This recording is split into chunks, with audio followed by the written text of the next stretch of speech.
नमस्कार, AB star news देख रहे हैं आप और मैं हूं आपके साथ सोहन सिंह। वक्त हो चला है देश लाइव का, जिसमें बात करेंगे तमाम अहम खबरों की। शुरुआत करेंगे जापान के टोक्यो में चल रही क्वाड ग्रुप की बैठक के साथ में। दरअसल जापान के टोक्यो में क्वाड ग्रुप की बैठक चल रही है। भारत, जापान, ऑस्ट्रेलिया, अमेरिका, ये क्वाड ग्रुप के देश आपस में किस तरह से व्यावसायिक संबंध हो, राजनीतिक संबंध हो, जो वैश्विक शांति की पहल हो, उसको लेकर के किस तरह से समन्वय बिठाना है, इसको लेकर के इस बैठक में चर्चा की जा रही है। लेकिन चीन इस बैठक से खुश नहीं है। चीन शुरुआत से ही क्वाड का धुर विरोधी रहा है। उसे ये लगता है कि ये अमेरिका की एक रणनीति है। दरअसल अमेरिका और चीन की प्रतिद्वंदिता किसी से छिपी हुई नहीं है।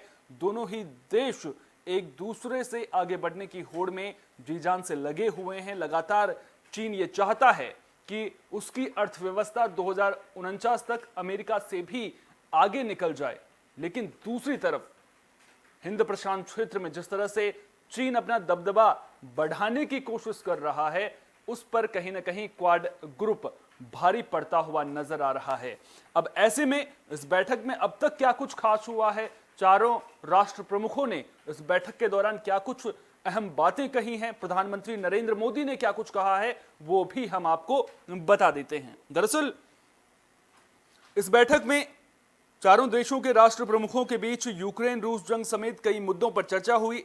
बैठक की शुरुआत में प्रधानमंत्री मोदी ने सबसे पहले ऑस्ट्रेलिया के नए प्रधानमंत्री एंथनी को बधाई देते हुए कहा कि शपथ लेने के 24 घंटे के बाद बैठक में शामिल होना यह मित्रता की प्रतिबद्धता को जाहिर करता है। पीएम मोदी ने कहा कि काफी कम वक्त में क्वाड ग्रुप ने विश्व पटल पर एक महत्वपूर्ण स्थान बना लिया है। उन्होंने कहा कि क्वाड का स्वरूप काफी व्यापक और प्रभावी हो गया है। सदस्य देशों के बीच आपसी विश्वास और प्रतिबद्धता के चलते क्वाड लोकतांत्रिक शक्तियों को नई ऊर्जा और उत्साह दे रहा है, जिससे हिंद प्रशांत क्षेत्र में सुरक्षा और स्थिरता बढ़ी है। हिंद प्रशांत क्षेत्र वही क्षेत्र जहां चीन अपना दबदबा जमाने की कोशिश करता हुआ नजर आ रहा है, जबकि क्वाड ग्रुप की ये कोशिश रही है कि इस क्षेत्र में किसी भी देश का दबदबा ना हो, यहां पर शांति बनी रहे। हिंद प्रशांत क्षेत्र में सुरक्षा और स्थिरता बनाए रखना क्वाड का प्रमुख उद्देश्य है। पीएम मोदी ने क्वाड बैठक में वैक्सीन और आर्थिक सहयोग में आपसी समन्वय बढ़ाने पर भी चर्चा की। वहीं अमेरिकी राष्ट्रपति जो बाइडेन ने क्वाड ग्रुप की बैठक की शुरुआत में संबोधित करते हुए यूक्रेन रूस जंग की चर्चा की और मॉस्को पर निशाना साधा। उन्होंने कहा कि यूक्रेन के खिलाफ रूस की कार्रवाई से खाद्य संकट दुनिया भर में गहरा गया है। अमेरिकी राष्ट्रपति ने कहा कि जब तक ये युद्ध रहेगा तब तक ये संकट भी जारी रहेगा। बाइडेन ने कहा कि यूक्रेन जिस तरह से युद्ध जारी रखे हुए है, ऐसे में जरूरी है कि हम एकजुट होकर खड़े हों। मानवाधिकारों की हमेशा रक्षा की जानी चाहिए। उन्होंने कहा कि क्वाड को स्थिर रखने के लिए हमें बहुत सारा काम करना होगा। पीएम मोदी की यहां पर मुलाकात अमेरिका राष्ट्रपति जो बाइडेन, जापान के प्रधानमंत्री फूमियो किशिदा और ऑस्ट्रेलिया के नए प्रधानमंत्री एंथोनी अल्बानीज से हुई। क्वाड ग्रुप की बैठक से पहले चारों शीर्ष नेताओं के बीच फोटो सेशन भी हुआ। चीन क्यों तिलमिलाए बैठा है, यह हमने आपको बताया, लेकिन भारत के लिहाज से अगर देखें तो क्वाड ग्रुप की बैठक क्यों महत्वपूर्ण है। सबसे पहले निवेश को किस तरह से भारत में बढ़ावा देना है, इस पर भी द्विपक्षीय जब बातचीत होगी तो ये चर्चाएं होंगी।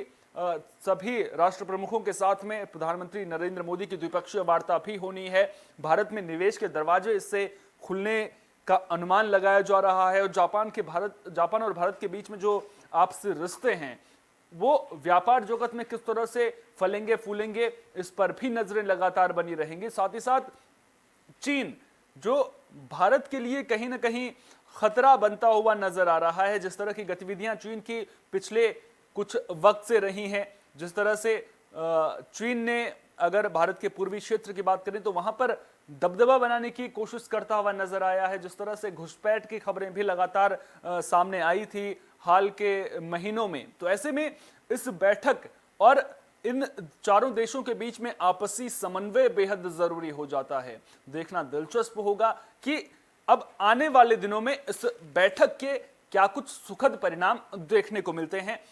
बैठक के दौरान प्रधानमंत्री नरेंद्र मोदी ने क्या कुछ कहा है, चलिए वो भी आपको सुना देते हैं।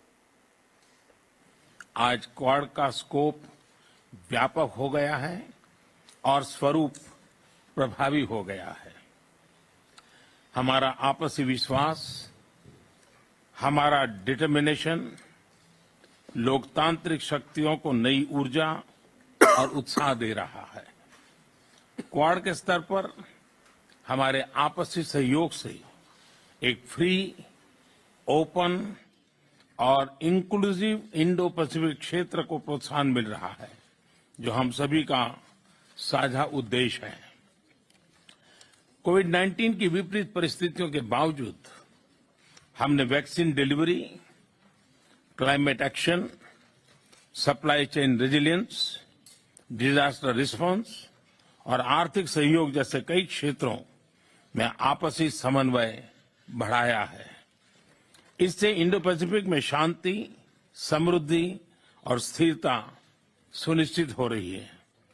क्वाड इंडो पैसिफिक क्षेत्र के लिए एक कंस्ट्रक्टिव एजेंडा लेकर चल रहा है। इससे क्वाड की छवि एक फोर्स फॉर गुड के रूप में और भी सुदृढ़ होती जाएगी।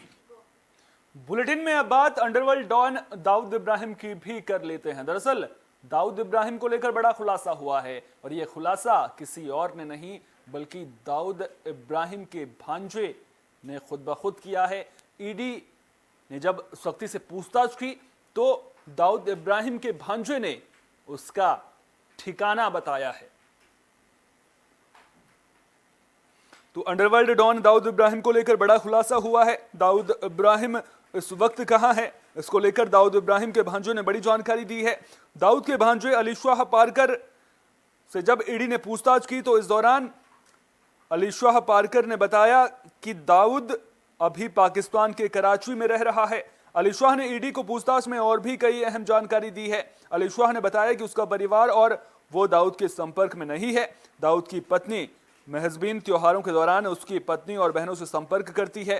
बता दें कि मनी लॉन्ड्रिंग केस में ईडी अधिकारी अली शाह से पूछताछ कर रहे हैं और इस पूछताछ में यह बड़ा खुलासा हुआ है।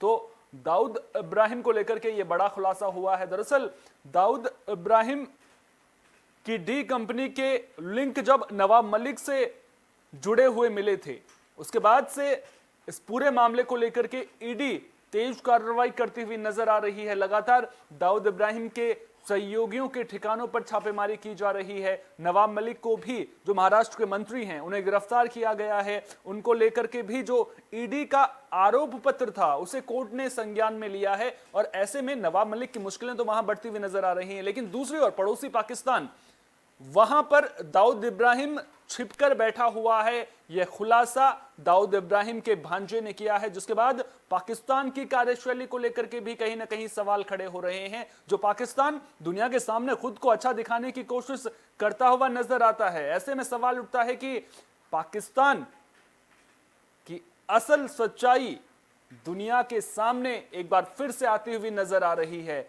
जो पाकिस्तान ग्रे लिस्ट में शामिल है, उस पाकिस्तान को उस ग्रे लिस्ट से बाहर निकलने में अभी बड़ा वक्त लगेगा, क्योंकि इस तरह की घटनाएं जब सामने आ रही हैं, इस तरह के खुलासे जब पाकिस्तान को लेकर के हो रहे हैं कि दाऊद इब्राहिम जो मोस्ट वांटेड है, अंडरवर्ल्ड डॉन है, अगर पाकिस्तान में उसे पनाह मिलेगी तो सवाल पाकिस्तान सरकार को लेकर के भी खड़े जरूर होंगे। लेकिन अब देखना दिलचस्प यह होगा कि आने वाले दिनों में पूछताछ में और क्या कुछ बातें निकलकर सामने आती हैं, दाऊद इब्राहिम को लेकर के और कौन से बड़े खुलासे होते हैं। कुल मिलाकर देखा जाए तो ईडी पूरे मामले को लेकर सख्त नजर आ रही है।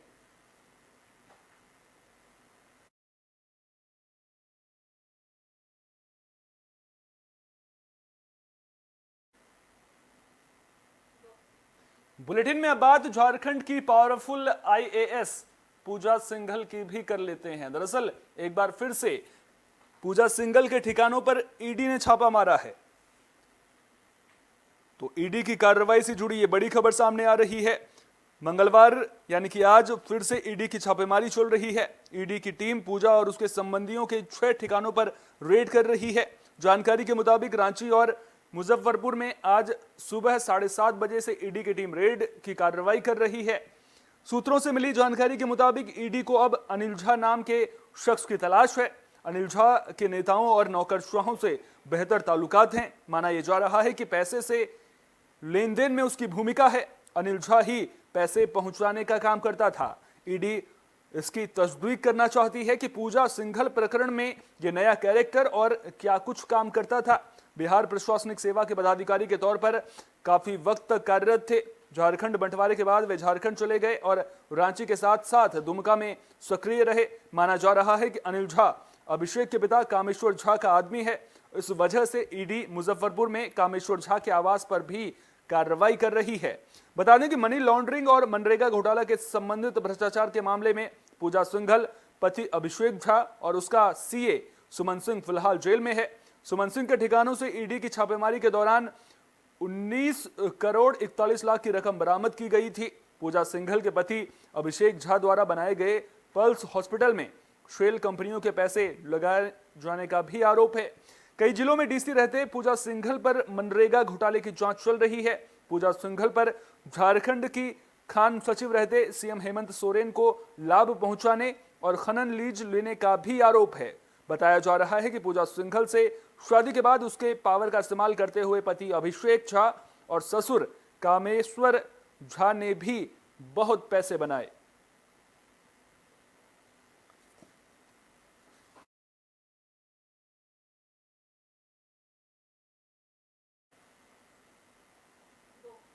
वहीं बुलंदशहर से दर्दनाक सड़क हादसे की खबर सामने आ रही है। आपको बता दें कि इस सड़क हादसे में 5 लोगों की मौत हो गई है जबकि 6 घायल हुए हैं। तो बुलंदशहर में NH 235 पर खड़े ट्रक में श्रद्धालुओं से भरी स्कॉर्पियो की भिड़ंत हो गई। इस हादसे में 5 श्रद्धालु की मौत हो गई है जबकि 6 लोग गंभीर रूप से घायल हो गए। मौके पर पहुंची पुलिस ने सभी घायलों को नजदीकी अस्पताल में भर्ती कराया। वहीं मृतकों के शव कब्जे में लेकर पोस्टमार्टम के लिए भेज दिया गया है। पुलिस मामले की जांच कर रही है। बताया जा रहा है कि सभी एक ही परिवार के हैं और केदारनाथ बद्रीनाथ दर्शन के लिए जा रहे थे। हादसे पर सीएम योगी आदित्यनाथ ने शोक व्यक्त किया है। साथ ही घायलों को बेहतर उपचार के लिए जिम्मेदारों को निर्देश दिए हैं। जानकारी के मुताबिक गुलावठी कोतवाली गांव खुशहालपुर के पास मंगलवार की सुबह स्कॉर्पियो खड़े ट्रक में जा घुसी। इसमें 2 बच्चे, 1 महिला और 2 पुरुष की मौके पर ही मौत हो गई जबकि 6 श्रद्धालु गंभीर रूप से घायल हो गए जिनका जिला अस्पताल में इलाज किया जा रहा है। जानकारी मिलते ही डीएम एसएसपी घटनास्थल पर पहुंच गए और मौके पर पहुंची पुलिस ने शव कब्जे में लेकर पोस्टमार्टम के लिए भेज दिए। पुलिस पूरे मामले की जांच में जुट गई है। 4 मृतक बुलंदशहर के रहने वाले हैं जबकि 1 शिकोहाबाद का बताया जा रहा है। जिलाधिकारी सीपी सिंह ने बताया कि एक ही परिवार के लोग स्कॉर्पियो से केदारनाथ और बद्रीनाथ दर्शन के लिए जा रहे थे। हादसे में 5 लोगों की मौत हो गई है और 6 लोग गंभीर रूप से घायल हो गए। वरिष्ठ अधिकारी मौके पर भी गए थे। घायलों को उचित इलाज भी दिया जा रहा है।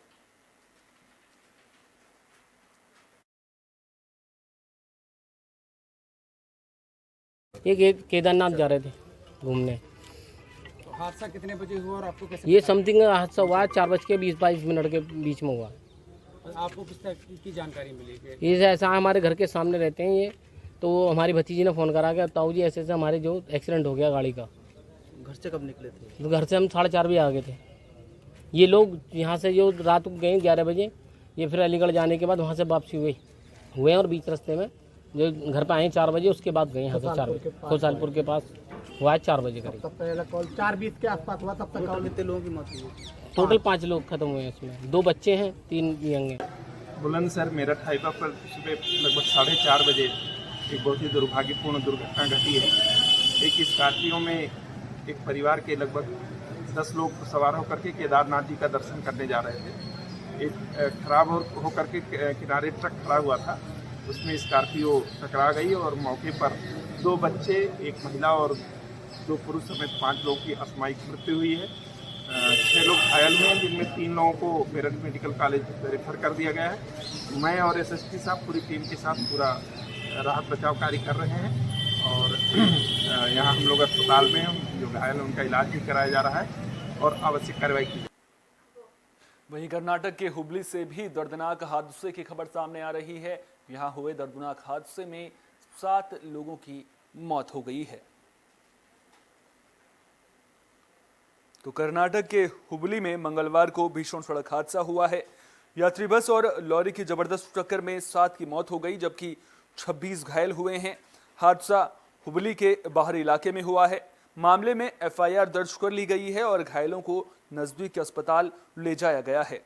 घायलों को हुबली केआईएमएस अस्पताल में भर्ती कराया गया है। दोनों वाहनों के ड्राइवरों की मौके पर ही मौत हो गई। पुलिस के मुताबिक पैसेंजर बस कोल्हापुर से बेंगलुरु जा रही थी। रात करीब 12:30 बजे से 1 बजे के बीच धारवाड़ की ओर जा रही लॉरी से इसकी भिड़ंत हो गई।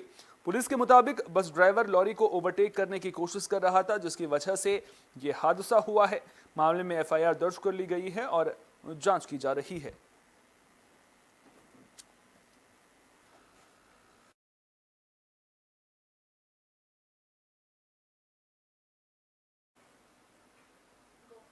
हरियाणा के जिंद से भी दर्दनाक हादसे की खबर सामने आ रही है। यहां हुए सड़क हादसे में 6 लोगों की मौत हो गई है।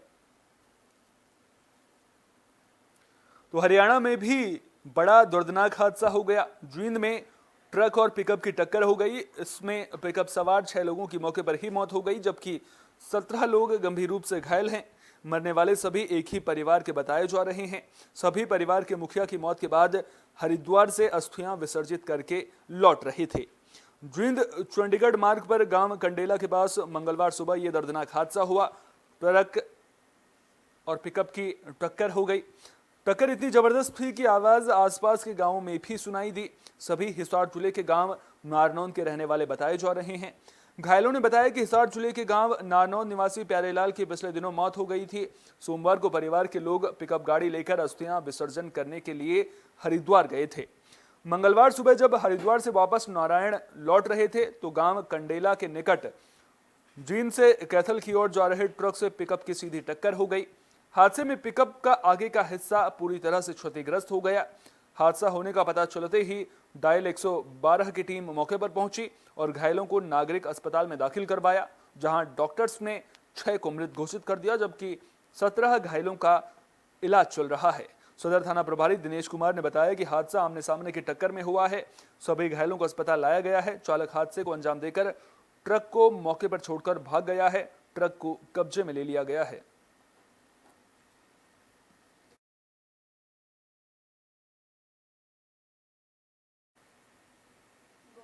वहीं उत्तर भारत में आंधी और बारिश का कहर देखने को मिला है।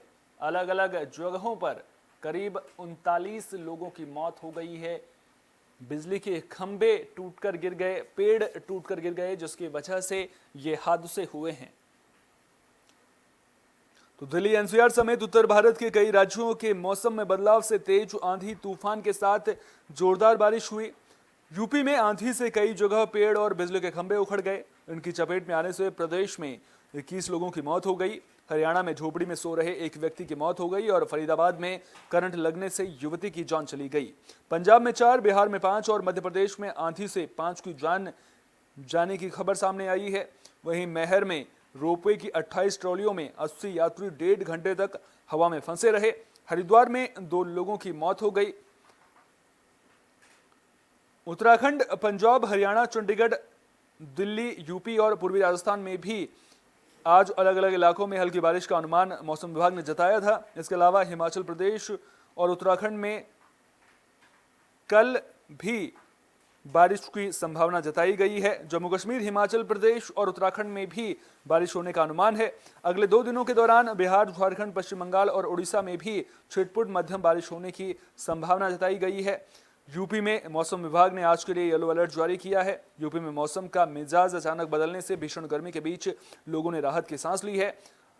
आज भी कई जिलों में सुबह से बादल छाए हुए हैं। इसी के साथ तेज आंधी और बारिश की संभावना है। सोमवार देर रात गाजियाबाद और फिरोजाबाद समेत कई जिलों में हुई बारिश ने लोगों को तपती ज्वलती गर्मी के बीच चैन की सांस दी है। मौसम विभाग के अनुसार अगले कुछ दिनों तक मौसम ऐसा ही रहने की उम्मीद है, यानी कि आने वाले कुछ दिनों तक मौसम ऐसा ही बना रहेगा, जिससे लोगों को गर्मी से तो राहत जरूर मिलेगी।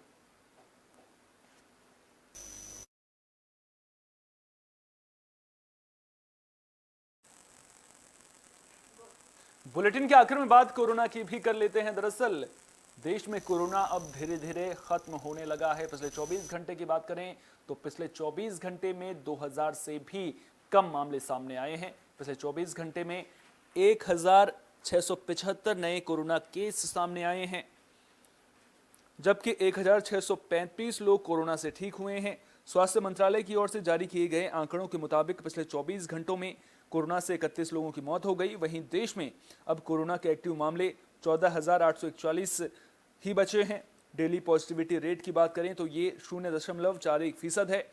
अभी तक कोरोना महामारी से देश में 5,24,490 लोगों की जान जा चुकी है। देश में अगर कोरोना वैक्सीन की बात करें तो 192,52,70,955 डोज दी जा चुकी हैं।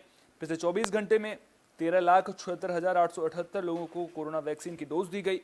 बता दें कि सोमवार को कोरोना के 2022 नए मामले सामने आए थे, जबकि 46 लोगों की कोरोना से मौत हो गई थी। इस बीच अच्छी खबर यह भी है कि फाइजर ने 5 साल तक के बच्चों के लिए कोरोना वैक्सीन की ट्रायल रिपोर्ट को जारी कर दिया है। रिपोर्ट में कहा गया है कि 5 साल तक के बच्चों पर फाइजर की वैक्सीन की तीसरी डोज 80% असरकारक है। फाइजर ने एफडीए को इस वैक्सीन के आपात इस्तेमाल की मंजूरी देने के लिए आवेदन किया है। ऐसे में अगर एफडीए इस वैक्सीन को अनुमति दे देता है तो जल्द ही 5 साल से कम उम्र के बच्चों को भी कोरोना वायरस की वैक्सीन दी जाएगी। यह वैक्सीन वयस्कों की तुलना में 10 गुना कम बच्चों को दी जाएगी। वैक्सीन को अनुमति देने के लिए एफडीए ने एक कमेटी का गठन किया है, जो कि 15 जून तक अपनी रिपोर्ट को सौंप सकता है।